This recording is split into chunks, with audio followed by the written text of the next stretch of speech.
Hey, what's up? It's Jim, and today I'm going to talk about Hotel Transylvania Transformania, or Hotel Transylvania 4, basically.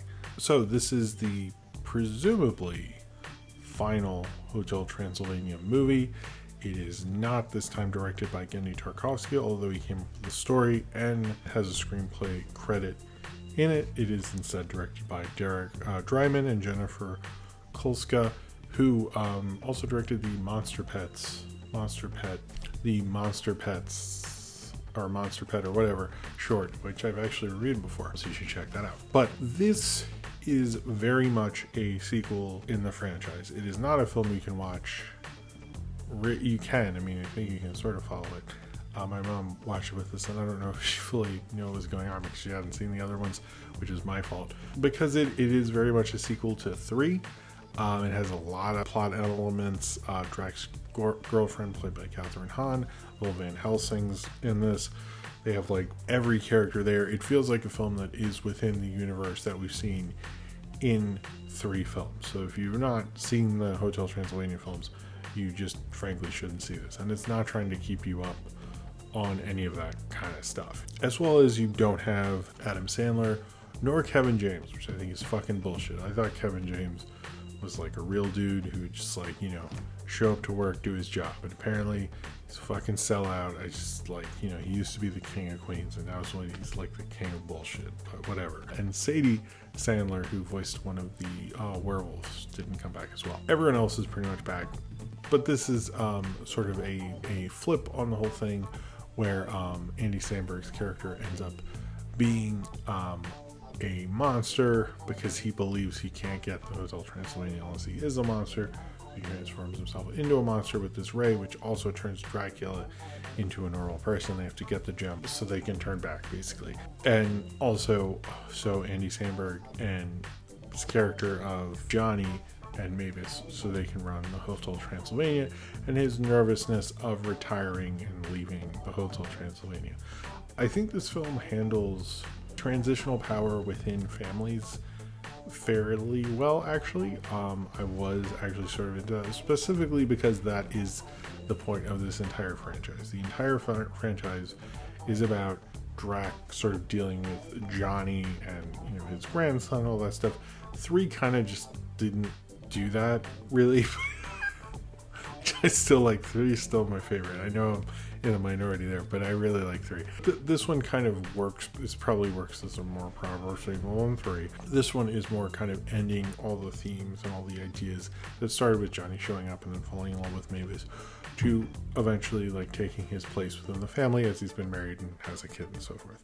And I thought Genndy did a good job. I thought the script actually worked fairly well in that it is very goofy. It is a post-3rd film movie, so it is that kind of more sillier thing. I know Jennifer Kulska, who worked on DC Superhero Girls, and Derek Dryman, they're both the directors.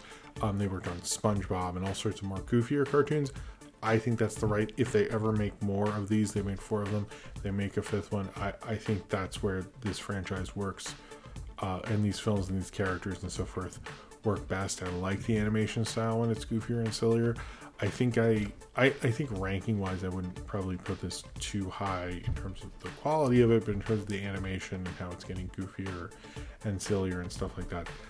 And the movements, like when they're running sometimes and stuff, I really actually like that. And I think they're actually good directors, so I'd like to see them direct more stuff, because I thought they did a good job with what this is. But in a sense, as much as it brings things together and I sort of like it, it feels like, well, first off, it's like one film too late. They probably should have done this already. This should be the film that's sort of like the offshoot little silly thing, and you're like, wait, is the franchise still going? I don't understand. This more feels like an end. It does feel a little like way too silly, way too out there. It's like, well, yeah, but like, shouldn't he have gotten used to it at this point? Couldn't he have just said, well, I mainly just wanted to be Mavis, I'm not as, it's just Mavis, not Johnny, or something like that. But I guess like most of these films go off of miscommunications and all the sort of crazy things like that. So I guess in a sense, yes, he has to do that in these, I guess. But I don't know if I like it as much. Some of it was funny, seeing like Frankenstein turning into a human was funny, even though he's not voiced by Kevin James and stuff like that. Keegan Michael Key is typically good. I like Fran Drescher in general. My daughter was very upset by what happened to Blobby. Is if you watch the Spirit review, she's like super into Blobby. If your kids, or anyone you watch this with is sensitive to Blobby, this is not the greatest film to watch because there are little tears over it. Not a joke. But Blobby's okay. I don't know if we'll watch this movie again because of that situation, but we'll see, maybe. I generally like this, but it does feel like sort of finishing a franchise in an appendices that you don't really care that much about. Like this felt so much of an offshoot. And I know I've read a few reviews that are bringing up, this whole franchise was a thing where you much more wanted Gendy to do Primal. Like Primal or Samurai Jack or Powerpuff Girls or like the other things. That's Gendy's legacy. This is like this thing he did for money and to get himself out there and give himself, more power in Hollywood and so forth. And that's always how I've seen these films portrayed. I don't think the franchise is just that overall. As we've gone on, this has been a decade of these films now. Or almost a decade. I guess in October it's been a decade. The thing is about that, though, is it's what I thought when I saw the first one. And I didn't have kids who would be super into watching these movies and stuff like that. So my perspective on them has changed. And I did like the third one. I think these films, like, they came around, they did feel at the beginning like something like Adam Sandler was making them do it, Gunpoint or something, and it became something a lot more interesting, but at the same time, I don't think it went as crazy or as surprising as maybe it typically could have, particularly with something that you want Gendy Tarkovsky to do.